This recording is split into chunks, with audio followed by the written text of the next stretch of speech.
Un encuentro más que estamos tratando sobre este tema tan particular y tan importante que tiene que ver con la paz, la calma, vivir una vida diferente en este tiempo tan desafiante en la parte de vista emocional, sobre todo el abordaje hacia el tema de la ansiedad, que es uno de los factores o una de las situaciones o circunstancias que más están produciendo motivos de consulta a teléfonos donde hay profesionales en la ciudad o en el Gran Buenos Aires para ayudarlos.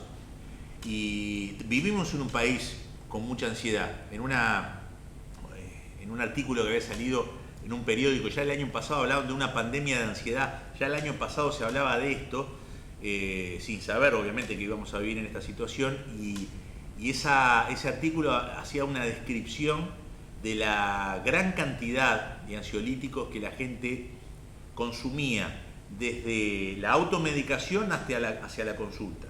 Es alarmante hasta llegar a un título, por ejemplo, hay más ribotril que mate. Estamos viviendo en un país del mate, sin embargo, hay mucha búsqueda de tranquilidad a través de esa forma. Eso requiere que hay el análisis de que hay un muy alto porcentaje de consultas en relación a esto. Y estamos viendo lo que Jesús nos dejó como sugerencias, caminos a transitar en nuestro proceso de pensamiento y de acción. Jesús habló que hay alimentos de la ansiedad. Por ejemplo, uno de ellos es la forma de hablar. Cuando llega el Sermón del Monte, como estamos viendo en capítulo 6 de Mateo,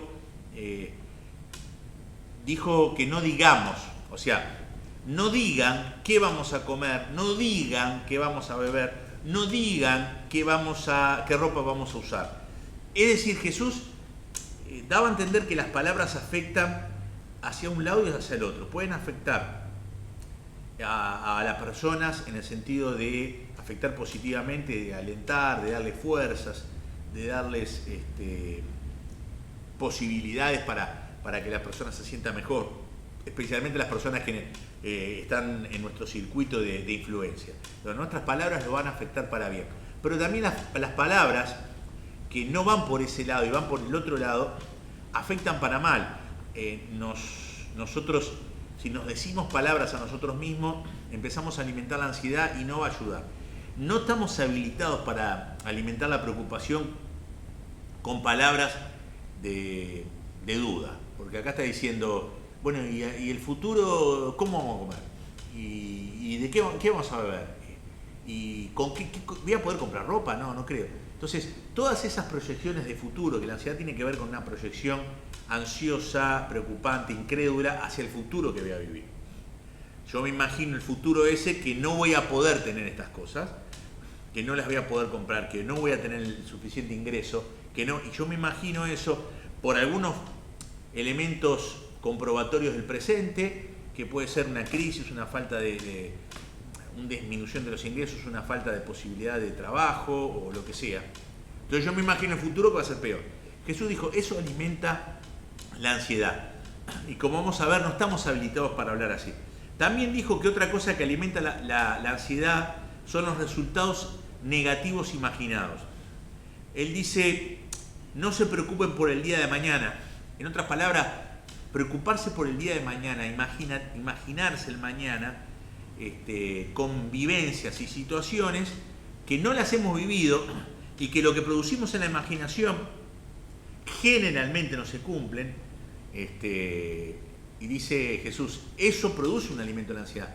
Porque si yo creo lo que me imagino como una realidad que todavía no viví, entonces mi cuerpo va a tener una reacción de ansiedad, ¿no?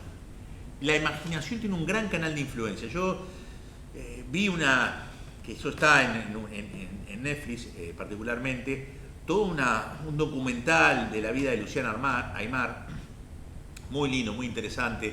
Eso hace bien, las biografías nos hacen bien para ver la evolución de las personas y cómo enfrentaron los fracasos y cómo abordaron los desafíos y cómo llegaron a lo que llegaron, ¿no?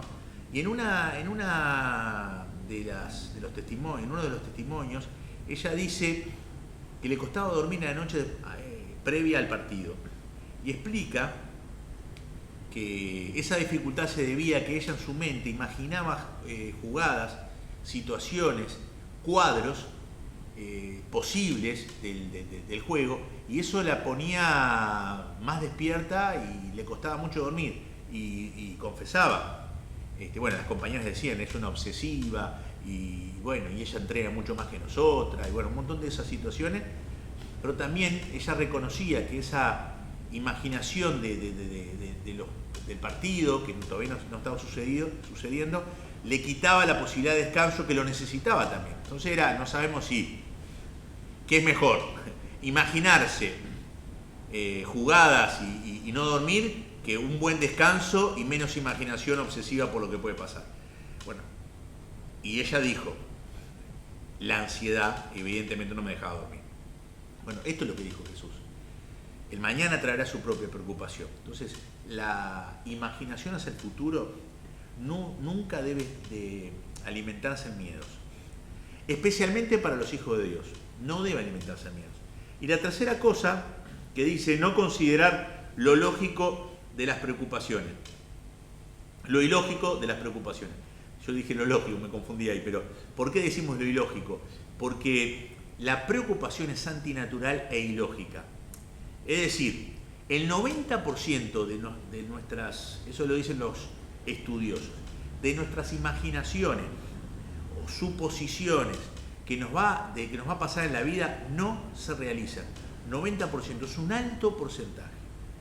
Estamos hablando de un 10% de que uno se imagina algo y le sucede, y un 90% no pasa. Entonces Jesús dice, ¿para qué preocuparse por un 90% que nunca va a pasar? ¿Quién de ustedes, dice, por más que se preocupe, va a añadir una hora a su vida? ¿Qué es lo que está queriendo decir Jesús acá? Que no está en nosotros el control de la vida. Por eso dice Santiago que no digan ustedes con soberbia, mañana voy a hacer esto, pasado voy a hacer lo otro, pasado voy a hacer lo otro, cuando no están ustedes lo que puede pasar mañana. Porque mañana puede ser que yo, como no lo tengo controlado, puede ser que no esté.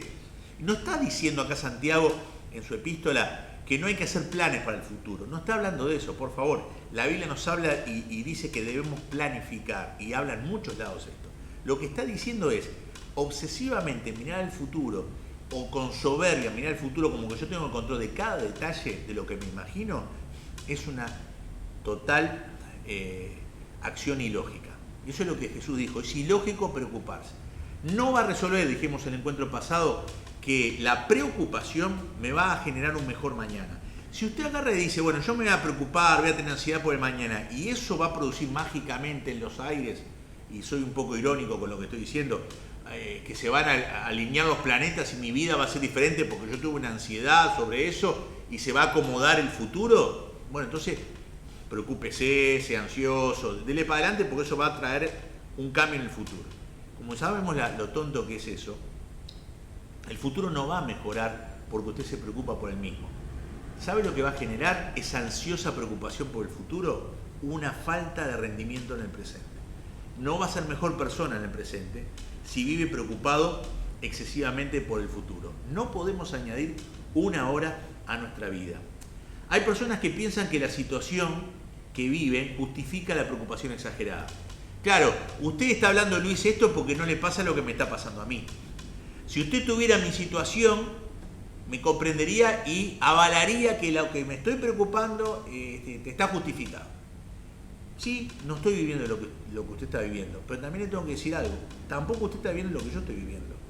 Si usted se imagina con inocencia que uno vive cosas como un lecho de rosas y que no tiene problemas, y no tiene situaciones, y no tiene angustia. Si yo le cuento alguna de las situaciones que suceden en el trabajo, los reclamos, los maltratos de algunos clientes, los reproches por WhatsApp, las llamadas insoportables que uno recibe diariamente de clientes que presionan, que exigen, que acusan, que usted no se imagina.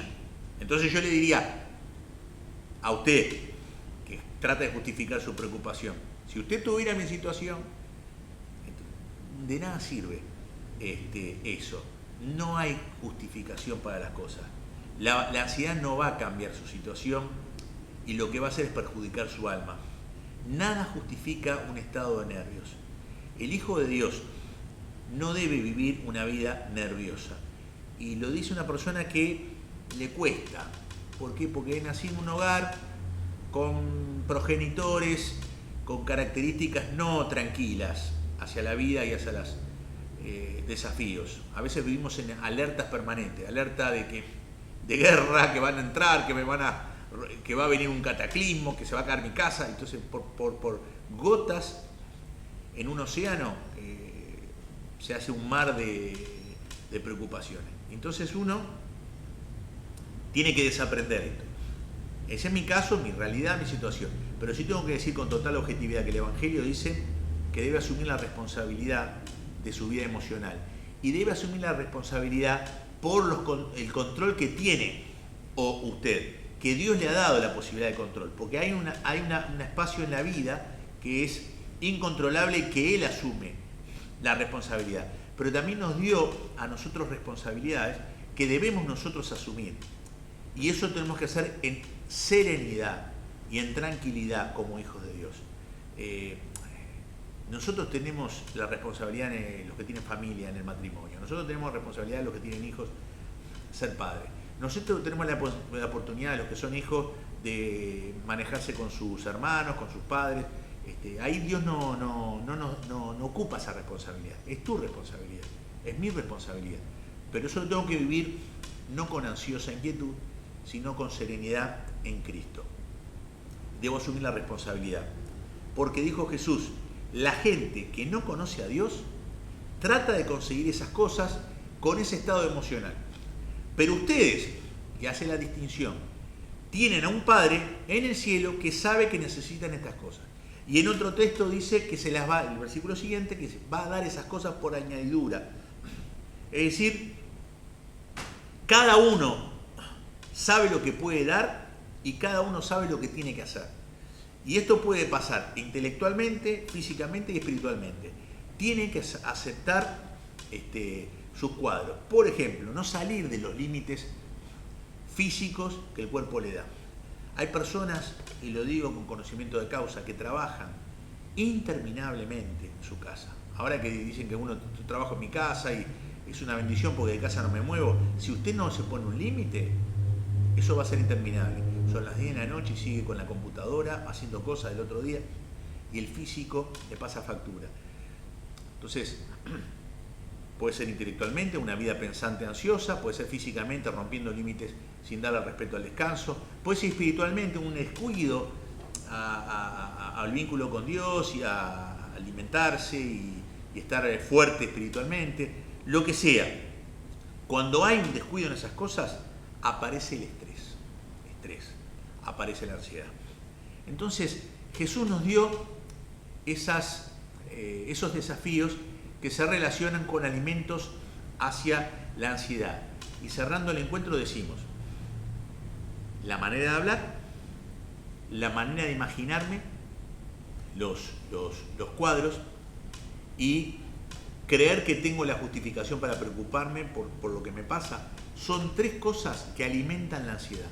Entonces el desafío en este encuentro, que después lo que le decimos siempre es, ore, hermano, hermana. Después que usted vea el video, en el horario que usted pueda, le pido que ore al Señor. ¿En qué sentido? Todos tenemos que orar, unos por otros. Lo hacemos a través de los temas del grupo de Oremos, pero también al ver este video, ore por lo que recibió de la palabra, porque tenemos un encuentro de oración. Y ore, Señor, ayúdame que mi forma de hablar sea una forma de hablar en una vida de fe. Es decir, hable con fe. El Señor proveerá qué voy a comer. El Señor proveerá de qué voy a beber. El Señor proveerá para vestirme. Segundo, frene los pensamientos imaginativos negativos. Cuando empieza a aparecer la historia y usted la empieza a fabricar, córtela por pensamientos de Dios. Cambie su manera de pensar ahí en ese momento. Y en tercer lugar, no justifique la ansiedad. Asuma su responsabilidad como en el rol que tiene y deje que lo otro lo cubra Dios con su gracia y con su poder. Dios te bendiga y cerramos después esto orando todos juntos.